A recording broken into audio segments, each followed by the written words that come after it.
Merci, Monsieur le Président. Chers collègues, députés et sénateurs, mesdames et messieurs, en petite qualité. Durant notre séjour à Paris, nous avons été nourris des réflexions inspirantes et des discours bouleversants dont l'élégance rhétorique n'a rien cédé à la profondeur philosophique. Je tiens à cet égard à saluer tout particulièrement la parole singulière de l'honorable président de l'Assemblée parlementaire de la francophonie, qui, aux côtés de la présidente de l'Assemblée nationale française et le président du Sénat français, j'ai cité Madame Bonne-Idée et notre ami Gérard Larcher, qui ont donné à ces assises un souffle remarquable alliant la force du verbe à la clarté du sens. Que reste-t-il à dire après eux? Ces brillants orateurs, bien peu. Hélas, même pour les vieux parlementaires que je suis, pour ceux qui me connaissent non avare de la parole, je m'incline de donner tout simplement merci pour l'immense honneur qui m'a été fait. À moi, à mon pays, la République démocratique du Congo et à l'Afrique entière, de porter une fois de plus au sein de notre Assemblée la voix de la paix. À travers cette nouvelle résolution que vous apprêtez à adopter, je n'en doute point, au regard des acclamations qui ont suivi sa lecture, nous disons merci. Elle incarne notre engagement commun à faire triompher une paix durable, sans jamais transiger ni sur la justice, ni sur la souveraineté des nations, particulièrement celle de la République. Je suis profondément reconnaissant du privilège de m'exprimer aujourd'hui, enseigner chargé d'histoire. Un lieu qui, de Victor Hugo à Jean Jaurès, de Simone Veil à Christian Taubira, demeurent les témoins contemporains de lutte depuis notre idéal de la liberté, de la légalité et de la fraternité. Un lieu où résonne l'écho de ce que la langue française a su accomplir par le passé et de la promesse de ce qu'elle peut encore offrir. Rassembler les hommes et les femmes de tous les continents, unir sans confondre, conjuguer les différences sans nier les identités, créer des convergences sans étouffer la diversité et promouvoir un dialogue sincère entre les peuples dans la dignité et le respect mutuel. Je vous exprime toute ma gratitude. Ce projet de résolution, ou de pédiatrie de résolution, que nous avons porté ensemble, comme il a été dit ici, la République démocratique du Congo et le Rwanda, tous les participants à ces assises, est un acte politique fort, un jalon historique qui témoigne de notre aspiration à une diplomatie parlementaire renforcée, plus active et plus audible dans l'espace francophone. C'est à ce prix que notre Assemblée s'élèvera à la hauteur de la vision de l'auteur Sédar Senghor, lorsqu'il affirme: ce sont les peuples qui, par l'intermédiaire de leurs élus, nous sommes. Nous serons les gouvernements à aller de la vie. Ne nous y trompons pas, notre action commune participe d'une quête de sens et de profondeur. Et nous devons résolument inciter à la francophonie politique dans son cheminement vers la vie. Cette famille à laquelle nous appartenons, ces navires sur lesquels nous avons embarqué, naviguent sur l'océan malheureusement agité. Un monde qui n'a d'immuable que le changement. Un monde qui, une fois encore, cède à la tentation du repli sur soi. Tandis que monte à l'horizon le spectre inquiétant de violence globalisée. Bertolt Brecht ne nous avertissait-il pas que le vent est encore capable et toujours fécond pour assujettir la bête qui monte?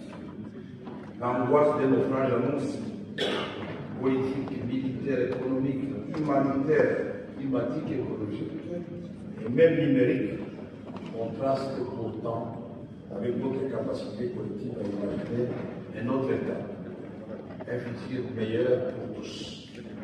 Il nous revient alors d'entendre l'avertissement d'Ami Malouf. Lorsqu'il déclare ceci, pour la première fois dans l'histoire, nous avons les moyens de débarrasser de l'espèce humaine tous les mots qui l'assaillent pour la conduire sereinement vers une ère de liberté, de progrès sans tâche, de solidarité planétaire et d'opulence partagée. Et nous voilà pourtant lancés à partir dans une direction opposée. Mais en agissant comme nous l'avons fait, en apportant un soutien clair et sans ambiguïté aux efforts des pays dans la région du Grand Lac, et plus particulièrement à l'est du Congo, à travers les différents processus en cours, nous avons prouvé que nous pouvions tenir fermement le gouvernail et éviter mon avenir dans lequel nous sommes tous embarqués et chavirés. Connaître nos naufrages. Nous avons montré que nous étions en mesure de dissiper les angoisses au profit d'une communauté de destin capable de dépasser nos divergences autrefois jugées insupportables et de tracer les voies d'une prospérité partagée à l'image de l'expérience de la France et de l'Allemagne autrefois, après la Deuxième Guerre mondiale. C'est dans cet élan que j'ai remercié le président de la République démocratique du Congo, son Excellence Félix Antoine Tshisekedi Tshilombo, qui n'a pas hésité à faire ça au nom de la solidarité africaine, solidarité mondiale, d'apporter une subvention substantielle pour l'accomplissement de la mission de l'AMF au Sahel. C'est cela aussi l'Afrique que nous voulons, le monde que nous voulons, débarrasser des guerres et des conflits qui tuent, qui appauvrissent inutilement.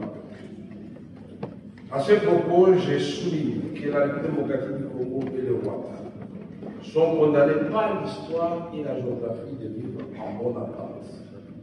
Aucun des deux pays de l'esclavage et le peuple des deux pays s'entend. À nous les politiques de jouer notre partition. À ce propos, j'ai dit tout simplement que la République démocratique du Congo est prête. Avec sa position au cœur de la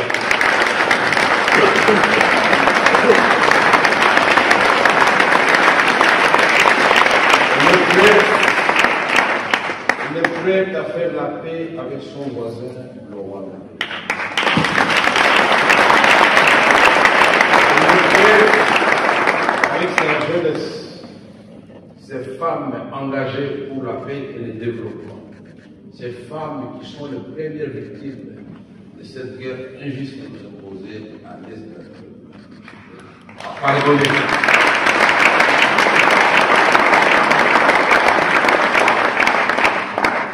Sans bypasser la question de la justice et réparation.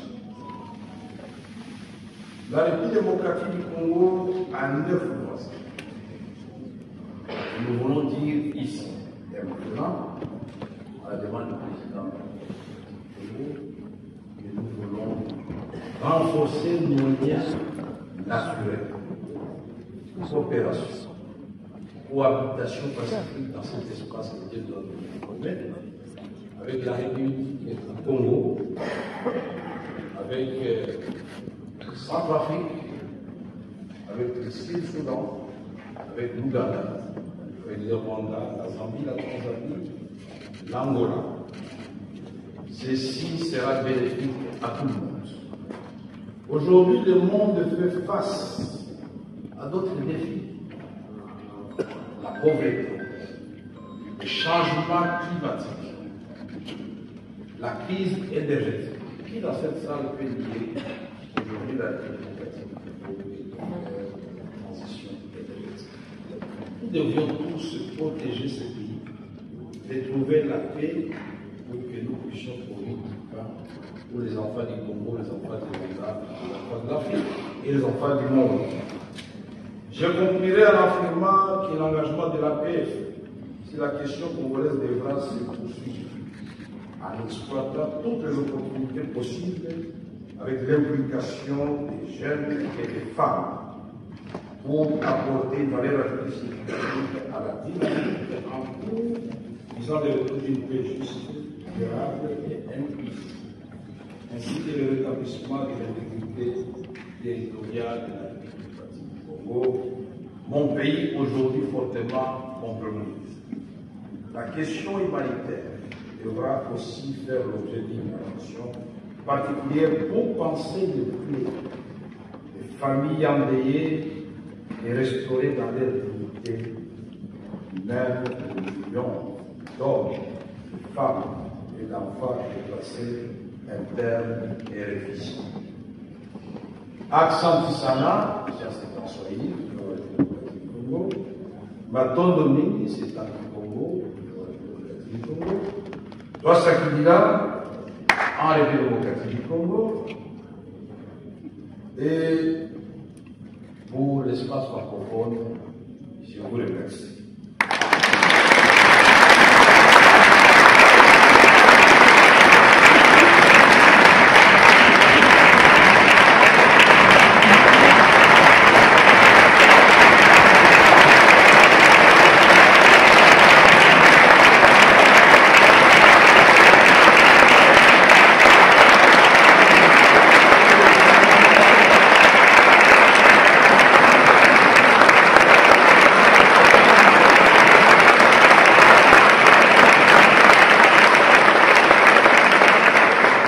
Merci beaucoup, Monsieur le Président de la République démocratique du Congo. Parole de la part du Rwanda. Il n'y a pas d'autre. Il y en a eu. Vous êtes